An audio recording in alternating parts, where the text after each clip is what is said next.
E aí, pessoal? Hoje a gente vai resolver a prova da UPE SSA3 e a gente vai ter aí, ó, o auxílio luxuosíssimo de Ana Luísa, a nossa Gustavete, tá?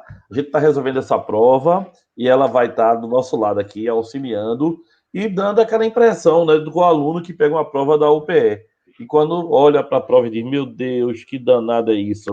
Mas não é porque era difícil, não, né, Ana Luísa? É porque a prova da UPE é uma prova meio mal feitinha. Mas, Ana Luísa, tudo bonzinho? Como é que tu estás? Estás animada?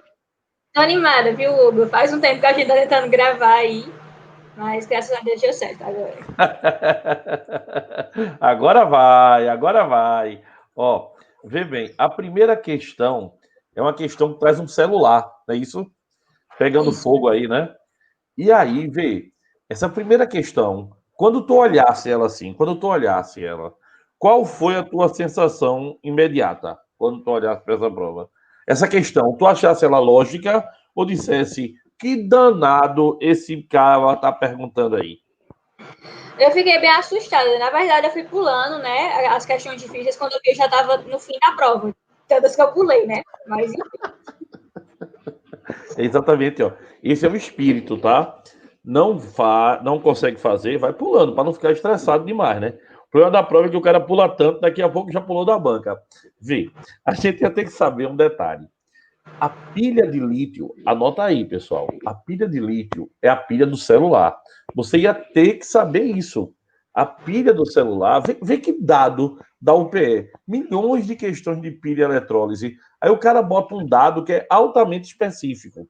E o que é importante que a gente lembre disso? Veja, a pilha ou bateria que possui o lítio na sua estrutura, como principal constituinte, tá?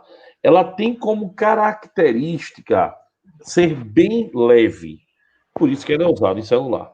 Outra característica dela é que ela não vicia. O que é não vicia? A gente já ouviu falar muito, né? Olha, não carrega, fica carregando, tal. Aí a pilha tá, a bateria do celular tá ruim, viciou. Ela não vicia. Então existem principalmente dois tipos de pilhas de lítio, tá? Anota vocês aí. É a pilha de lítio iodo, tá? Essa foi desenvolvida principalmente para algo que vocês, como médicos, vão ver a vida toda, né? Para marca-passo cardíaco. Então, uma pilha que tem uma vida muito longa, 10, 20 anos, tal, dependendo, né? E você tem a outra pilha, que essa sim é do celular, é a pilha de íon lítio. Importante lembrar isso. É a pilha de íon lítio. Olha, ela é baseada, o funcionamento dela se baseia principalmente no movimento dos íons do lítio mais um, que lítio é família 1A, né? Então, o íon lítio é lítio mais um.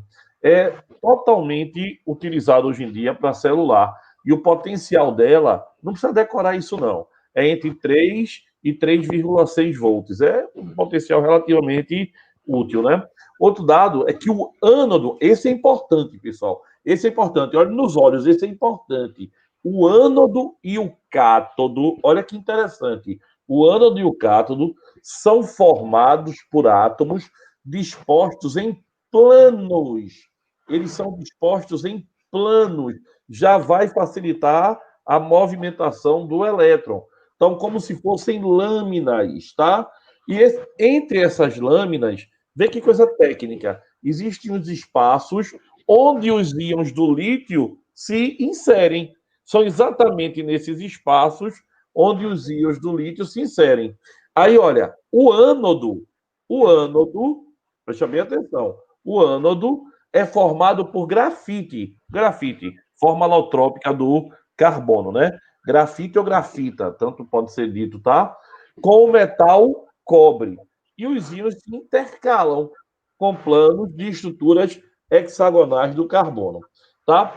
Outro é o cátodo, é formado pelos íons lítio. Então, o cátodo, eles são formados pelos íons lítios intercalados com a estrutura de um óxido. Então, quando você conseguisse saber isso, que não é uma coisa tão básica, concorda comigo? O aluno tem que ter um grau de aprofundamento em tipos de pilhas que nem sempre a pessoa tem, né? A gente dá outra ênfase à pilha. Essa é mais ou menos a nossa crítica. Mas vamos lá, o que interessa é resolver a questão. Então, quando você pegasse todos esses dados, aí agora sim, a gente pode começar a resolver a prova de 2018. E aí eu vou colocar aqui ela, tá? Para que a gente possa analisar a questão, certo? Vamos lá. Quem vai olhar aqui comigo agora é Ana Luísa, nossa futura doutora Ana Luísa. Olha aí, Ana Luísa, vê. Um vídeo que viralizou no WhatsApp mostrava cenas bastante perigosas e desaconselháveis. A tentativa de remover uma bateria de smartphone utilizando uma faca resultou na explosão e na emissão de chamas intensas, conforme ilustrado nas imagens a seguir. Aí vê bem, essa imagem não serve de nada. De nada, nada, nada. Porque o que você tinha que saber é o que é a pilha. Aí ele diz: um fator decisivo para a ocorrência do fenômeno foi. Então, deixa eu voltar aqui e olhar para você. O que é que a gente tem que saber para resolver? Essa pilha é de quê? Não é verdade? Essa pilha é uma pilha de lítio. Então, baseado nisso, bora procurar a melhor resposta para essa questão aqui. Vamos lá. Volta para a prova, Gustavo. Vou voltar. Aí, ó. Vê bem. Na letra E. Na letra E. Por que eu comecei pela letra E? Deve ter algum motivo, né? A fagulha produzida pelo atrito da faca com eletrodo de cádmio. Me diz uma coisa, o eletrodo é de cádmio, Luísa? Não, Não. Então, a gente nem olha mais a questão, concorda? concordo.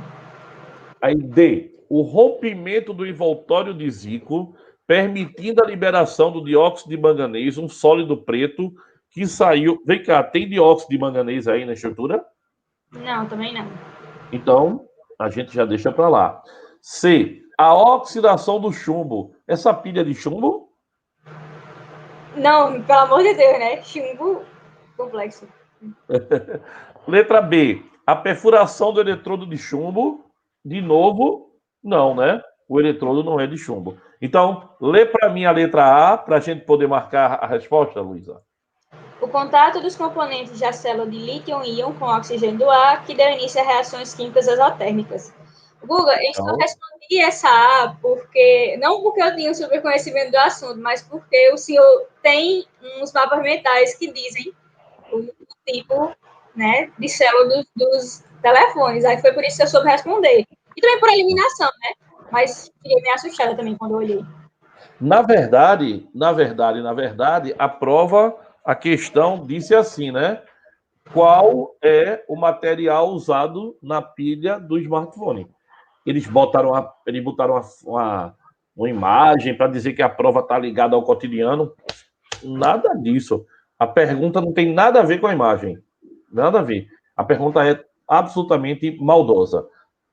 Mas vamos embora. Vamos para a segunda, porque nada está tão ruim que não possa piorar na prova da UPE. Mas, Gustavo, tu é tão negativo com a prova da UPE. Não, não sou. É porque eu acho que a prova é mal feita.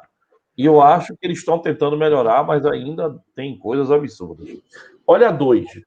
Em um experimento realizado em certa sala de aula, em determinada escola, 100 ml de uma substância líquida foram transferidos para um balão de destilação. Depois a vidraria foi resfriada em um banho de gelo. Assim que a temperatura atingiu 25 graus, a substância se solidificou na forma de cristais. Essa substância pode ser um álcool. Veja, mais uma vez, não é má vontade.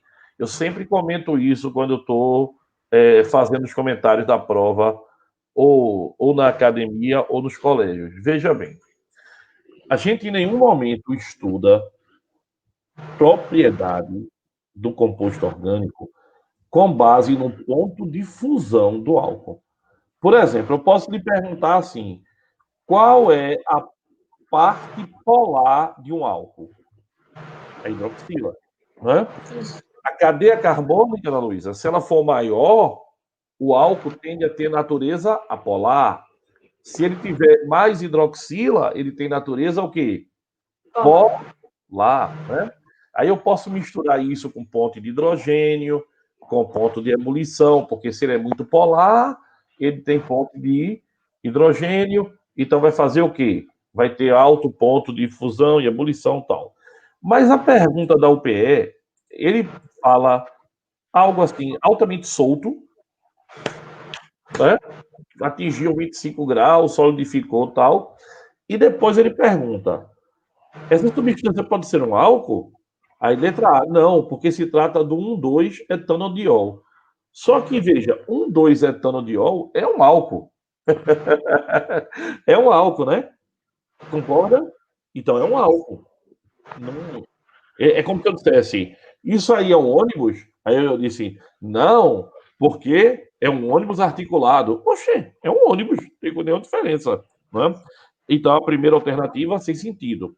Letra B, não, porque os álcools não são sólidos a temperatura de 25 graus.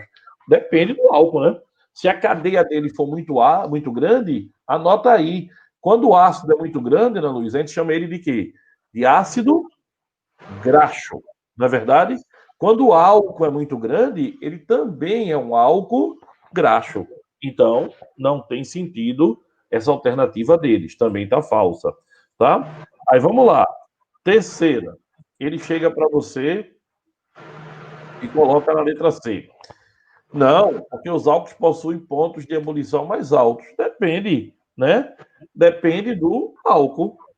Se o álcool for muito pequeno, o ponto de ebulição dele é muito pequeno. Se o álcool for muito grande, o ponto de ebulição dele é maior. Por quê? Porque ponto de ebulição eleva com o quê? Com o aumento da cadeia. Por exemplo, tem álcool que o ponto de ebulição e de fusão, o ponto de fusão é menos 114 graus. Menos 114 graus. Por exemplo, se você tentar congelar a cachaça, você não consegue, porque o ponto de fusão da cachaça é muito baixo. Não é verdade? Então, não rola. Vamos lá. Outro.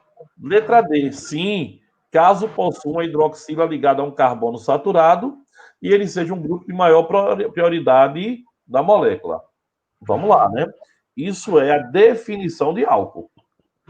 Concorda? O que é álcool? Álcool é quando eu tenho uma hidroxila ligada a um carbono saturado. E é a prioridade da molécula. Né?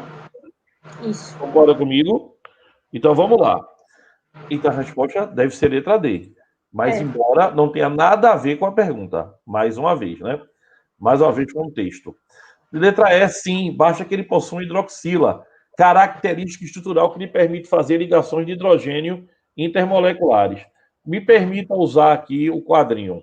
Ele está dizendo que se tiver uma hidroxila, é um álcool. Me diz uma coisa. Olha, isso aqui, por exemplo, é um álcool? Não. Não. Isso é um enol, que é uma estrutura altamente instável. Não é? Aí eu venho para você e olha aqui, ó. Isso aqui é um álcool?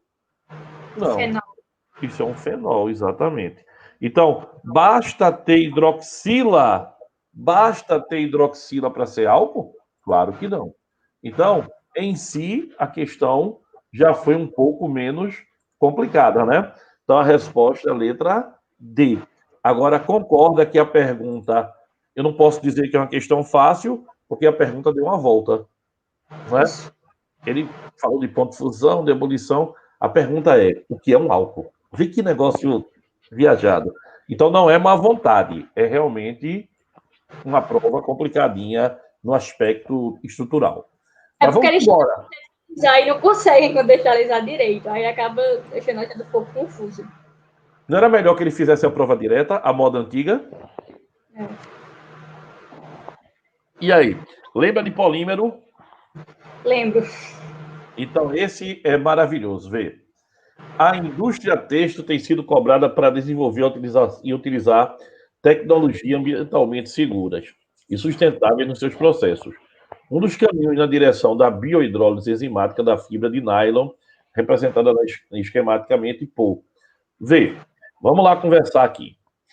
O nylon, Ana Luísa, ele é conhecido como nylon 66. Tu lembra disso? O que é o nylon 66? É uma denominação que se dá na indústria para explicar de onde vem o nylon. Eu acho que você lembra que, por exemplo, quando a gente fala de nylon, o nylon ele veio sempre do quê? Ele é uma amida, né? Então ele vem de um ácido carboxílico mais uma amida. Muito bem. Aí ele dá uma amida.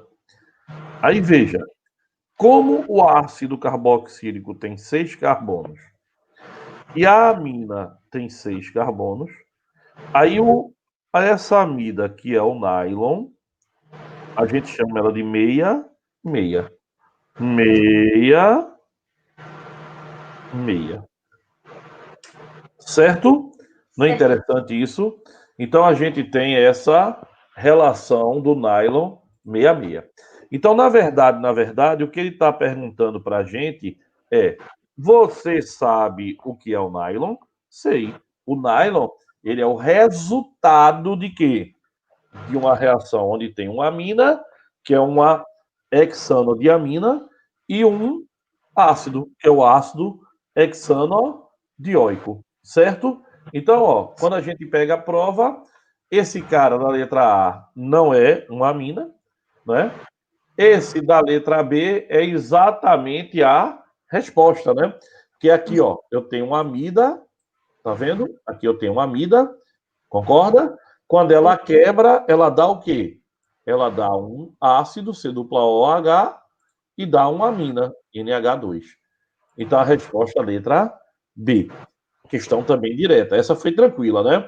A letra C não é, né? Um diácido carboxílico com diálcool. Então isso aqui é um éster, poliéster, né? É um poliéster. Aqui a gente está vendo que é glicose, né? E aqui é uma poliamida. Então, a resposta da questão 3, letra B. E aí, quer comentar essa? O que é que você achou dessa? Essa eu gostei. Dá pra desenrolar. Essa foi mais direta, né? Essa foi mais tranquila, também acho. O que é um bom sinal, né? Pelo menos isso. Vamos lá? Tá ainda? Tá com gasto para fazer mais questão? Bora sim, bora. Até Vamos terminar. lá. Olha, tô esperando aí, viu? Se quiser perguntar na hora. Veja, ele diz assim, ó, apoiada nas plataformas do etanol e da glicerina, uma empresa multinacional busca ampliar sua oferta de insumos verdes. Um dos seus objetivos no Brasil é desenvolver biorefinarias para produzir, isso aí é um álcool, né? Metietiprop, butanol, né? Pela fermentação direta de resíduos celulósicos. Diferentemente de um dos seus isômeros, que é principalmente utilizado como combustível e como matéria-prima na indústria de solvente. Aí ele diz aí, além de ser o mesmo solvente importante e tal, além de diversos usos adicionais, como bloco de construção químico na produção, por exemplo, do acetato de butila. Olha bem, vê bem. Luísa e todos vocês, vejam. Se eu tenho um éster, e esse éster é o acetato de butila. Tranquilo? Tá vendo direitinho aí? Tranquilo. Então, veja. Ele vem do ácido acético. Legal? Legal. E olha, e do butil, que é o butanol, né? Olha aí. Então, esse cara aqui é o butanol. Quem é o isômero do butanol? O isômero do butanol pode ser, por exemplo, outro álcool, pode ser o isobutanol. Concorda? Se esse aqui, ó, é o N-butanol, esse daqui é o metilpropanol, ou o nome usual dele, que é isobutanol. Concorda comigo? Concordo. Então, a pergunta da questão, tá, essa questão eu acho até que ela é interessante, porque eu tinha que saber o éster, Pelo éster, eu sei quem é o álcool, né? Porque o éster, ele é formado por quem? Quem forma o éster? É sempre o quê? Oi? Não, eu só estava perguntando a função. Uhum. Isso. Veja, para formar um éster, eu tenho que ter um ácido e um álcool, não é verdade? Então, aqui, ó, eu consigo determinar rapidamente, ó. Essa parte vem do ácido, a segunda parte vem do álcool. Não é verdade? Pronto, então eu descobri quem são os álcools e vamos à resposta. Olha aí. Quais são as duas estruturas? Sec-propanol e propanal? Não. Né? Álcool não é isômero de aldeído. É alquieter, aldeído, cetona, ácido e éster, né? Isso. Aí vamos lá. Tem outra aí. N-butanol e butanal. Não pode também, não é isso? Propanona e propanal. Não tem sentido. N-butanal e isobutanol. Pô, é essa mesma, concorda comigo? Que a gente acabou de ver, não é? E sec-butanol e butanoato de isoamila. Então, quem são os isômeros do álcool ao qual ele se refere? Tem que ser os dois álcools, né? Quais são os dois álcools? Butanol e o metilpropanol, ou o metilpropanol tem o nome usual de isobutanol. Certinho? Tranquilo? Essa foi mais para mais ou menos do que para ruim, não foi? Então vamos à luta. Vamos para a questão 5. Olha, vê bem. A questão 5, eu queria que você lesse ela. Você lê ela para a gente? Leio. Vamos Tá. lá. Um pesquisador espanhol desenvolveu um método simples e limpo para extrair determinadas substâncias dos resíduos de lã de ovelha e de plumagem de aves e fabricar plásticos biodegradáveis com esse material.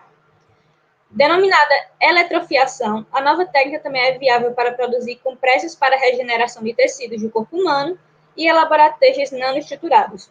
O método de extração é um método oxidativo, com uso de água oxigenada em meio básico.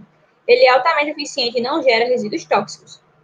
A partir dos resíduos naturais, esse método é usado para extrair e produzir um material à base de... Olha, eu queria mostrar uma coisa a vocês, para vocês terem uma ideia do que acontece na prova da UPE, tá? É meio inacreditável. Vocês viram esse texto, tá? Esse texto que a Ana Luísa leu. E agora eu vou mostrar a vocês esse texto no Google, tá? Veja, Ana Luísa, é inacreditável. Olha para cá, tá vendo? Olha o texto no Google. Cliquei. Pesquisador cria método para gerar plástico biodegradável com resíduo de lã. Olha o texto que você leu, veja. Um pesquisador espanhol desenvolveu um método simples e limpo para extrair, olha, queratinas dos resíduos de lã de ovelha e plumagem de aves e fabricar plástico biodegradável com essas proteínas. Olha, qual é o absurdo da prova? Ele pega um texto, tira uma palavra e pergunta a você qual era a palavra que tinha ali. É totalmente fora de contexto, é absurdo. É vergonhoso. Ó, a Universidade de Pernambuco é uma universidade extremamente recomendada. É uma universidade que a gente tem orgulho de ter na terra da gente. Eu teria vergonha de ser examinador de uma prova e fazer uma coisa dessa. Porque isso acontece em várias questões, tá? Isso não é avaliar o aluno. Isso não é avaliar o aluno. Ele não sabe fazer prova. Infelizmente, não é nada pessoal, mas ele não sabe fazer prova.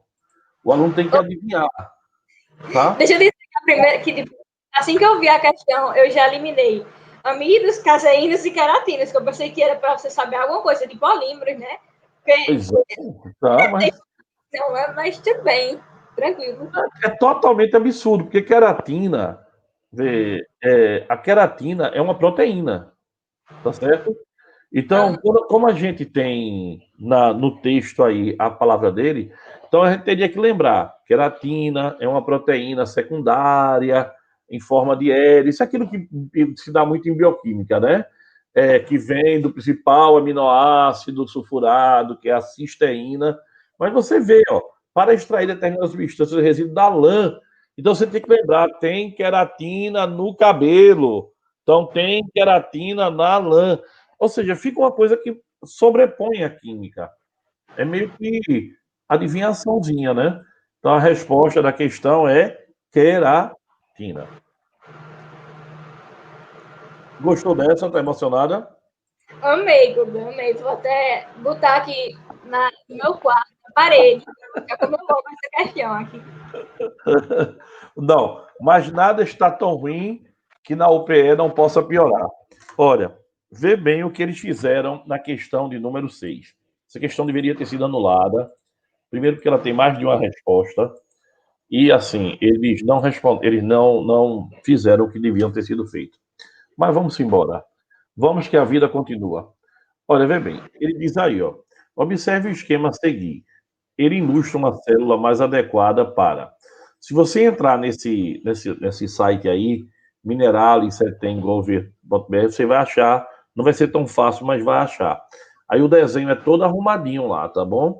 Então, vê bem, a célula que ele se refere aí, essa, essa célula que ele está falando para a gente, né? Esse aí, é a eletrorrecuperação do ouro, tá bom? Eletrorrecuperação do ouro.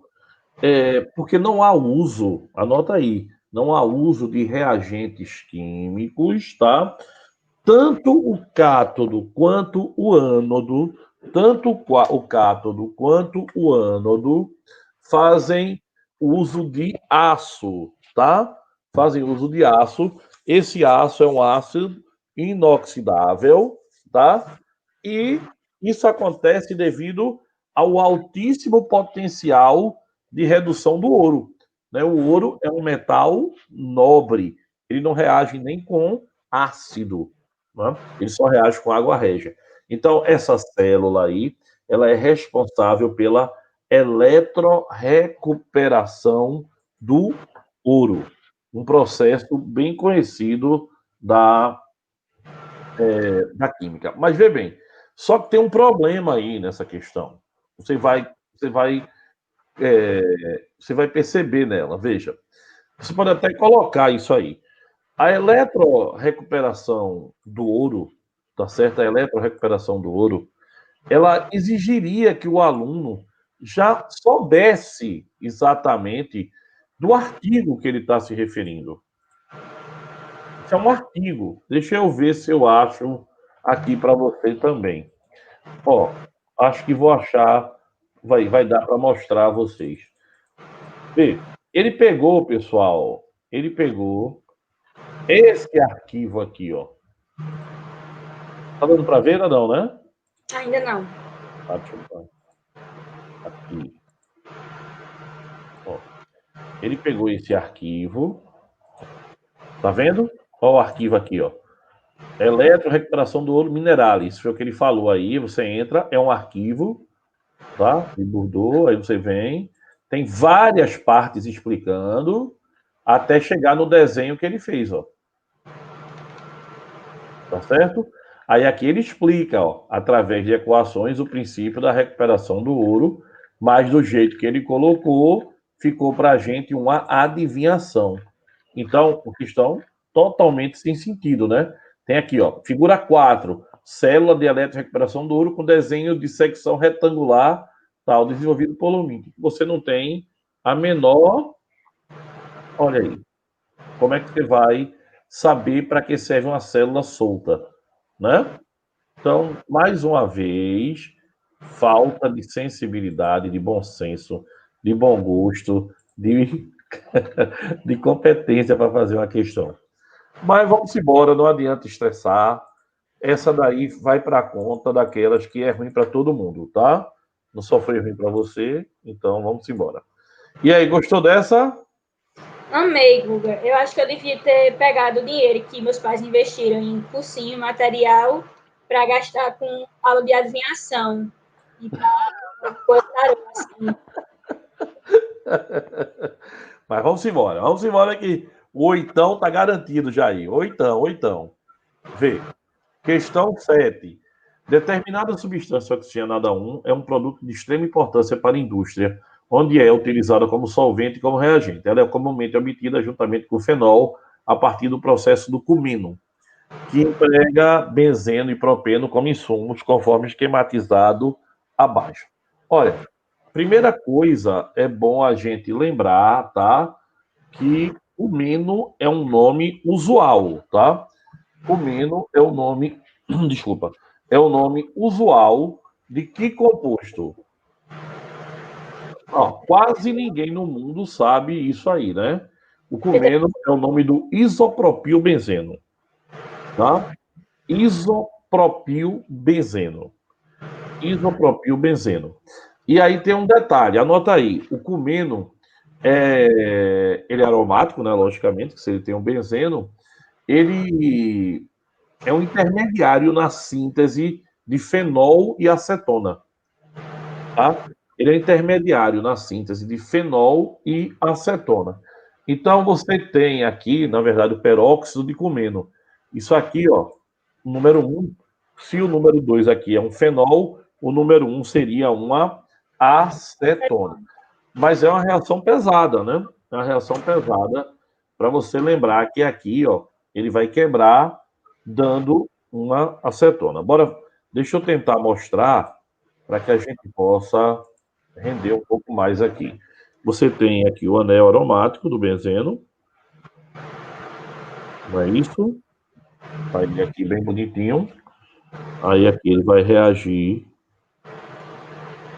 com propeno, tá? Em meio ácido, né? Quando ele reagir aqui em meio ácido, a gente vai ter uma reação de aqui, ó. Vai ter uma formação do cumeno. Olha aí. Aí esse cumeno vai oxidar. Certinho? E aí quando ele oxida, ó, vou botar ele todo com a estrutura mais aberta, tá certo? Aqui para a gente poder visualizar. C, O, OH, C, C. Tá certo? Aí na presença do ácido sulfúrico que ele colocou aí e da água, vai ter uma posterior hidrólise. Eu tenho a formação, olha aí, da propanona. Aqui, ó. E para cá vai ter a entrada do forminho. Difícil, viu? Não foi uma questão fácil, não. Tá? Questão difícil. Gostou dessa? Então a resposta é acetona. Questão difícil, bem difícil. Eu achei chatinho também. Né? Mas é uma difícil que pelo menos tinha, como é que chama? Tinha resposta, né? Você conseguia chegar nela, né? Isso é uma vantagem. Tranquilo essa daí? Podemos ir para 18? Resolvível. Vamos lá. Vamos embora. E agora, quer ler a 18 para a gente? Bora. Vá, questão 8. Mande bronca. O corpo humano é uma máquina complexa que nos permite realizar desde movimentos banais do cotidiano até desafios ainda maiores. Mas nada disso seria possível sem um combustível potente, responsável por providenciar a energia necessária para nossos músculos. Por exemplo, no atletismo, quando os corredores resolvem acelerar nas ruas, há essa reserva de ação. Nas provas mais longas, 5 km em diante, ele atua de forma mais visível, a proporcionar a oxidação de gordura, mas oxidação eficiente. O potente combustível redatado no texto apresentado por Veja, de novo, mais uma questão de adivinhation. É o combustível, pessoal, que a gente sabe, né, que ele está se referindo como fonte energética para o nosso organismo, é o glicogênio. Concorda? É o glicogênio, não é verdade? Mas, e aí, a gente vai ver o que vamos ter, desculpa, como alternativa. Então, a substância que é um glicogênio aí é a letra D. Concorda? No glicogênio você não tem nitrogênio, como tem aqui, ó, na letra A, não é? Na letra B também tem nitrogênio, então tá fora. Na letra C também tem nitrogênio, né? É nitrocelulose. E na letra, aí você ficaria entre letra D e letra E. Não é verdade? Mas o glicogênio tem um detalhe que essa questão é muito mais de biologia do que de química. Concorda comigo? Ela é muito mais. Veja, o glicogênio, ele tem, entre outras características, desculpa, e agora bateu aqui um engasgo total. Ele atua como uma fonte de energia pelo fornecimento de glicose para o corpo. Então, a glicose é que é a letra E, né? Ele vai quebrar dando glicose. Concorda? Então, a resposta é letra D mesmo, dessa daí. Também uma questão, você tinha que saber a estrutura do glicogênio. Depois que a gente fala, aí fica fácil, né? Mas lá na hora, não é tão fácil assim. Desespero, né? Vamos lá. Questão de número. Qual é agora? 9. Olha aí, eu acho que essa questão deve ser fácil.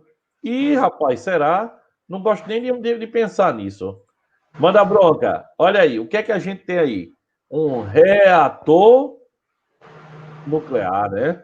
Um reator nuclear. Lembrar que reator nuclear é apenas o quê? Para você ter obtenção de energia por fissão. Não é verdade? Reação que você vai obter energia por fissão. Então, vê bem. Vamos ver. Letra A. Leia aí, Luísa. Vamos embora. São características do processo ilustrado acima, todas as descritas nas alternativas a seguir, exceto. Opa! Exceto. Manda bronca. Tá. Vamos analisar, Guga. A utilização do calor produzido na fissão para gerar vapor d'água. Verdade, né? Você tem o processo de fissão, gera calor, o calor aquece a água evapora, gira a turbina e aí produz energia. Verdadeiro.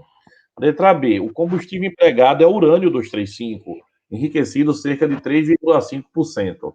Né? O enriquecimento de urânio, lembre-se, quando você quer uma arma nuclear, você vai ter que fazer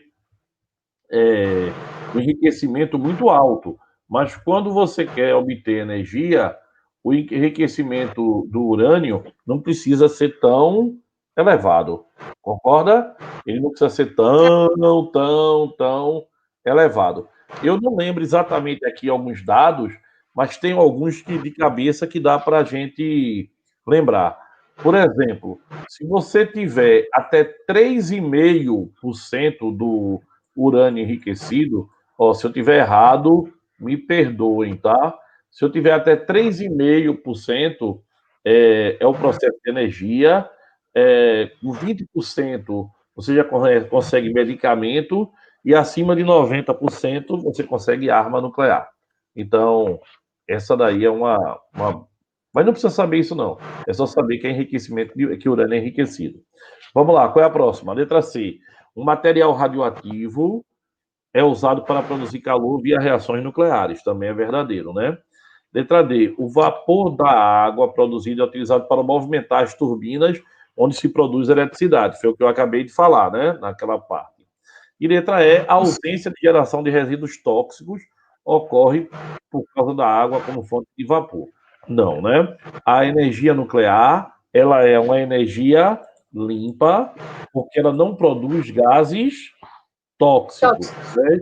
Mas ela, na verdade, produz o lixo nuclear, que é ativo. O que quer dizer isso? Ser ativo quer dizer que ele tem problemas, né? Se você não descartar o lixo nuclear de uma maneira séria, né? Você tem que guardar ele, deixar ele lá por muito e muito tempo, senão ele mata do mesmo jeito. Olha aqui, ó, eu fiz até aqui, eu peguei na internet agora, a internet é uma mãe às vezes, né? Para algumas coisas, né? Agora para outras nem tanto. Olha aqui, ó. Aí o gerador, tá vendo? Ó? Vai ter aqui, ó. Vai estar queimando, entre aspas, né? O urânio. E a água que passa perto desse gerador vai aquecendo. Quando ela aquece, ó, ela gira a turbina produz a eletricidade. Certo? Então, a questão, a resposta dela, a letra é. E agora. Melhor questão para não zerar a prova aí, tem essa questão aqui. E o pior é que era para ser sempre assim, né? Era para ser uma prova com questões mais. Eu não quero questão fácil, eu quero questão que a pessoa entenda, né? Por exemplo, olha o gran finale, olha o gran finale. A tabela mostra abaixo, essa é para matar, velho. Informações do teor de ácido graxo, gordura, né? Do teor de ácido graxo, em diferentes cortes comerciais de capivara, uma carne que vende no mercado em alguns centros urbanos. Aí ele bota uma tabela insuportável aí para a gente ler e tal. Aí ele diz: resultados indicam que para análise efetuada, veja, ó, quando você analisa isso aí, segundo essa tabela aí, vice o corte que apresenta maior potencial de ácidos graxos poliinsaturados é o lombo. Olha, anota aí, o lombo. Mas vê bem, a minha crítica nessa questão tá para um detalhe bem interessante. É a retirada da legenda. Você teria como aluno que associar e designar a classe 3 como o número de ácidos graxos poliinsaturados. Eu não tenho certeza, mas eu acho que essa questão foi nula, porque ficou impossível. Você tinha que deduzir isso, tá? Para poder saber que era o lombo, que teria o maior percentual de ácidos graxos insaturados, sendo letra E. Então, essa Eu questão. também não entendi essa coisa assim dos números elevados a A, elevado a B. Eu também não entendi isso aqui. Porque quando eu olhei primeiro, achei que ia ser uma questão assim, com os potenciais para a gente fazer algum cálculo. Mas não. Não dá para. Não dá. Sem condições. Será que foi anulado? Esse A e B são as médias ponderadas da quantidade de cada um. Ou seja, um negócio meio complicadinho. Então, olha aí, 45 minutos, ao tempo de um jogo de futebol. Do primeiro tempo. Depois, bora resolver. Essa foi de que ano que a gente está resolvendo? Essa daqui foi aplicada em 2018, mas é o processo de 2019. Tem como mudar a legenda? Porque tá aí, essa C3 de 2018. Muro, sim. Aí a gente faz a próxima de 2018. Tá certo? Ótimo. E aí? Tchau. Beijo, obrigado pela participação. Tá convidada para hoje de tarde a gente gravar outra, viu? Tá. A tarde eu apareço. Manda mensagem que a gente combina direitinho. Vamos embora. Prepare aí que você que vai resolver 3 questões da próxima prova. Escolha aí. Beijo, viu? Tchau, Guga. Beijo. Obrigado.